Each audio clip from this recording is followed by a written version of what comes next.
بسم اللہ الرحمن الرحیم۔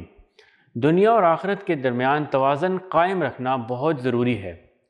دنیاوی زندگی کی اہمیت اور آخرت کی تیاری دونوں کو ساتھ ساتھ لے کر چلنا ایک مسلمان کی زندگی کا مقصد ہونا چاہیے۔ قرآن و حدیث میں بارہا دنیا اور آخرت کے توازن کی تعلیم دی گئی ہے تاکہ مسلمان اپنی دنیاوی زندگی کو بہتر بنا سکیں اور آخرت میں کامیابی حاصل کر سکیں۔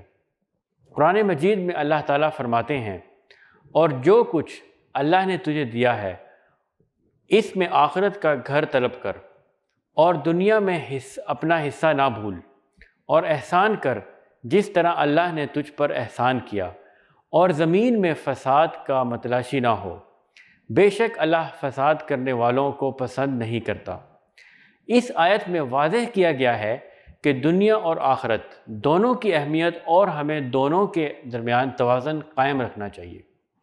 دنیاوی زندگی کی بہتری کے لیے محنت اور کوشش کرنا بھی اسلامی تعلیمات کا حصہ ہے۔ نبی اکرم حضرت محمد صلی اللہ علیہ وسلم نے فرمایا، تم میں سے بہترین وہ ہے جو اپنے ہاتھوں کی کمائی کھاتا ہے۔ اس حدیث سے معلوم ہوتا ہے کہ دنیاوی زندگی میں رزق حلال کمانا اور محنت کرنا اسلامی تعلیمات کا حصہ ہے۔ دوسری جانب آخرت کی تیاری بھی بہت ضروری ہے۔ نبی کریم صلی اللہ علیہ وسلم نے فرمایا، عقل مند وہ ہے جو اپنے نفس کا محاسبہ کرے اور موت کے بعد کے لیے عمل کرے، اور عاجز وہ ہے جو اپنی خواہشات کی پیروی کرے اور اللہ سے امید رکھے۔ اس حدیث سے ثابت ہوتا ہے کہ آخرت کی تیاری کے لیے ہمیں اپنے اعمال کا محاسبہ کرنا چاہیے اور اللہ کی رضا کے لیے نیک اعمال کرنے چاہیے۔ دنیا اور آخرت کے توازن کا ایک بہترین نمونہ نبی کریم صلی اللہ علیہ وسلم کی زندگی ہے۔ آپ صلی اللہ علیہ وسلم نے دنیاوی معاملات میں بھی بہترین حکمت عملی اپنائی اور آخرت کی تیاری کے لیے بھی بھرپور کوششیں کی۔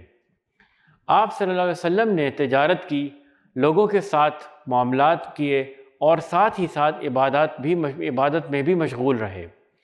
آپ صلی اللہ علیہ وسلم کی زندگی سے ہمیں سیکھنا چاہیے کہ کیسے دنیا اور آخرت کے درمیان توازن قائم رکھا جا سکتا ہے۔ دنیا اور آخرت کے توازن کے لیے ہمیں اپنی زندگی کو منظم طریقے سے گزارنے کی کوشش کرنی چاہیے۔ نماز، روزہ، زکوٰۃ اور حج جیسے فرائض ادا کرتے ہوئے ہمیں اپنی دنیاوی معاملات کو بھی بہترین طریقے سے نبھانا چاہیے۔ نماز کے ذریعے ہم دن میں 5 مرتبہ اللہ کی یاد میں مشغول ہوتے ہیں، جو ہماری روحانی ترقی کے لیے ضروری ہے۔ اسی طرح روزہ ہمیں صبر اور تقوی سکھاتا ہے، جبکہ زکوٰۃ اور صدقات ہمیں معاشرتی فلاح و بہبود کے لیے کام کرنے کی ترغیب دیتے ہیں۔ اسلامی تعلیمات میں معاشرتی ذمہ داریوں کو بھی اہمیت دی گئی ہے۔ ہمیں اپنے خاندان، دوستوں اور معاشرتی حلقوں کے ساتھ حسن سلوک کرنا چاہیے اور ان کی ضروریات کا خیال رکھنا چاہیے۔ نبی اکرم صلی اللہ علیہ وسلم نے فرمایا، بہترین مومن وہ ہے جو اپنے اخلاق میں سب سے اچھا ہو۔